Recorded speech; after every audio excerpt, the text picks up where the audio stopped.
Dear students, the making of global world के अंतर्गत आज हम destinations of Indian indentured migrants के बारे में पढ़ेंगे। इंडेंचर्ड इंडेंचर्ड मीन्स क्या होता है?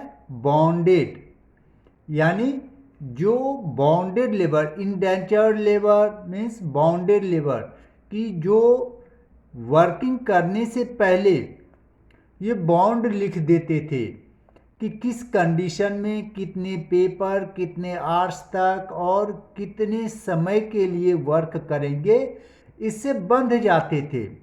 तो इसके बारे में हम स्टडी करेंगे।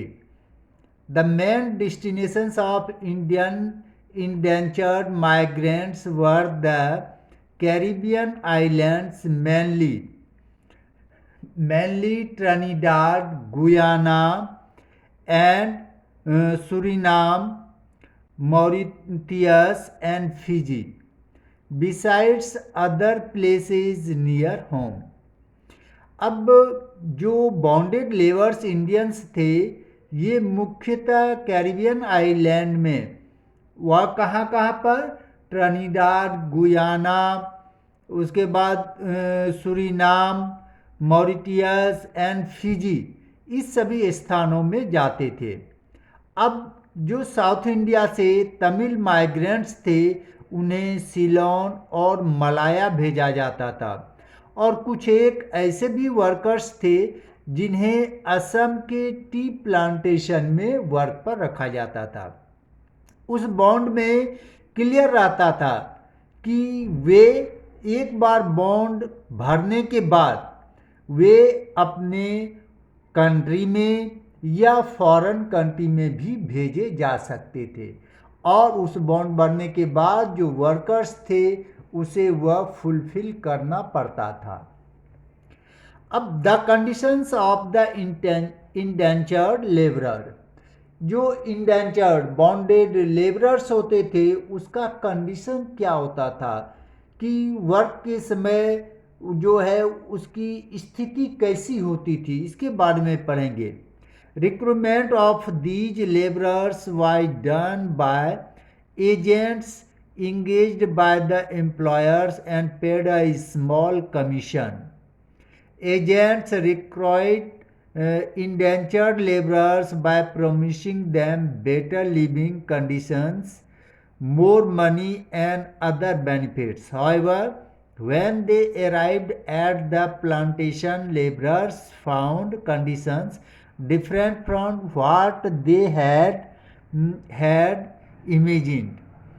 जो रिक्रूटमेंट्स थे लेबरर के, ये मेनली एजेंट्स के द्वारा, जो एम्प्लॉयर्स होते थे वे अपने एजेंट बहाल करते थे, और वे जो लेबरर्स होते थे वही एजेंट लाते थे, और इसके बदले में जो उस एजेंट्स को कुछ कमीशन मिलता था।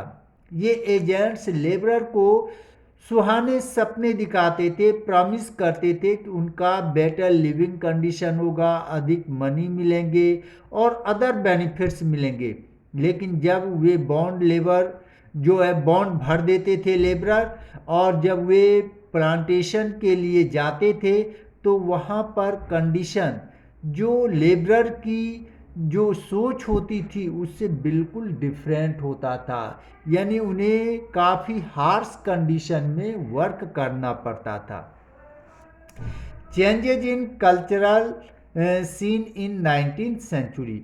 अब उस हार्श कंडीशन में भी इस लेबरर ने अपने एंटरटेनमेंट के लिए किस प्रकार से जो है रास्ता ढूंढ लिया उस कठिन परिस्थिति में भी, इसके बारे में हम देखेंगे। 19th century indentured has been described as a new system of slavery. यह इंडेंचर्ड लेबरर जो था एक न्यू सिस्टम ऑफ स्लेवरी था, यानी जो गुलामी प्रथा थी उससे मिलते जुलते थे, क्योंकि उस समय तक गुलामी प्रथा का अंत हो चुका था, इसलिए डायरेक्ट गुलाम नहीं बना सकते थे। इसलिए ये बॉन्डेड लेबर एक तरह से गुलाम ही बन जाते थे उनके। Although living and working conditions were harsh. Workers discovered their own way of surviving. वहाँ पर वर्किंग कंडीशन काफ़ी हार्श होता था, काफ़ी कठिन होते थे, फिर भी वर्कर्स जो है वहाँ पर हैप्पीली वर्क करने के लिए एक न्यू कंडीशन ही ढूंढ लिया। They developed new forms of festivals and other forms of entertainment by blending their different cultural forms. उन्होंने अपनी जीवन को खुशी से बिताने के लिए न्यू फॉर्म्स ऑफ फेस्टिवल्स और न्यू फॉर्म ऑफ एंटरटेनमेंट की जो है व्यवस्था कर ली, नया तरीका ढूंढ लिया। Riotous carnival in Trinidad, the protest religion of the Rastafarianism, which was made famous by the Jamaican singer Bob Marley. Chutney music of Trinidad and Guyana are all examples of cultural fusions। इस प्रकार से different cultures के people थे, सभी अपने entertainment के लिए उस हार्श कंडीशन में हैप्पीली जीने के लिए जो एक न्यू म्यूजिक फॉर्म, एक न्यू रिलीजन को जो है ढूंढ निकाला और सभी आपस में मिलकर हैप्पीली उस रिलीजन को और उस सॉन्ग को साथ साथ जो है सेलिब्रेट करते थे। अब जो वर्कर्स गए उसके डिसेंडेंट्स जो है उन्होंने क्या किया, descendants of the indentured labourers, many indentured workers permanently settled in the countries where they had gone after their contracts ended। जिस कंट्री में वे जो है इंडेंचर्ड लेबर के रूप में जाते थे तो जो कॉन्ट्रैक्ट टाइम होता था वह समाप्त होने के बाद भी वे स्थायी रूप से वहीं पर बस गए। So there are large communities of people of Indian descent in these countries, इसलिए काफ़ी बड़ी संख्या में उन देशों में इंडियन कम्युनिटीज़ पाए जाते हैं। For instance Nobel prize winner writer like the V.S. Naipaul, some famous West Indies cricketer like the Shivnarine Chanderpaul and the Ramnaresh Sarwan and descended from indentured laborers from India। इसके उदाहरण है जो नोबेल प्राइज विनर थे writer जैसे V.S. नैपॉल, और जो West Indies के famous cricketer थे जैसे शिव नारायण चंद्रपाल थे, उसके बाद राम नरेश सरवन थे। ये सभी डिसेंडेड फ्रॉम इंडेंचर्ड लेबरर जो थे जो इंडिया से गए थे। The system of indentured labor was abolished in 1921 after many years Indian nationalists opposed the system। जब लंबे समय तक इंडियन नेशनलिस्ट ने ये जो बॉन्डेड लेबर सिस्टम था इसका अपोज किया तो 1921 में इसे एबॉलिश कर दिया गया, समाप्त कर दिया गया। कब समाप्त हुआ इसे अंडरलाइन कर लेना, 1929 में इसे समाप्त किया गया। अब इसे नेक्स्ट हम देखेंगे Indian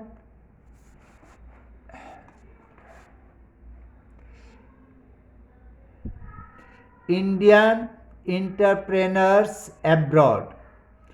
Indian bankers were amongst the many groups of bankers and traders who financed export agriculture in Central and Southeast Asia।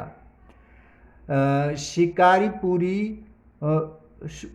Shroffs and the Nattukotai Chettiars were some famous Indian bankers।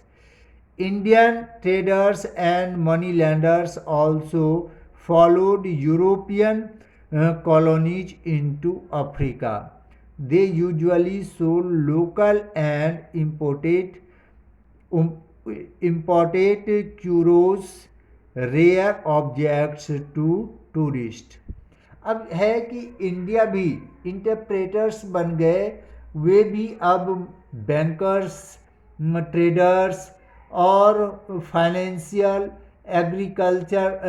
Agriculture in central and south east Asia में बन गए। इसमें से famous नाम कौन से हैं? शिकारीपुरी श्रोप्स and the नकुकोतई चेतयर्स वर, जो है ये सब फेमस इंडियन बैंकर्स थे। Indian traders and money lenders also followed European colonies into Africa. वे भी जो है अफ्रीका में यूरोपियन कॉलोनीज की स्थापना किए।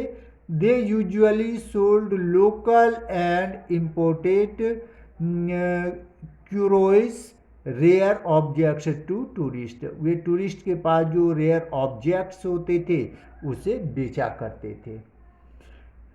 नेक्स्ट हम पढ़ेंगे अब next day Indian trade, colonialism and the global system.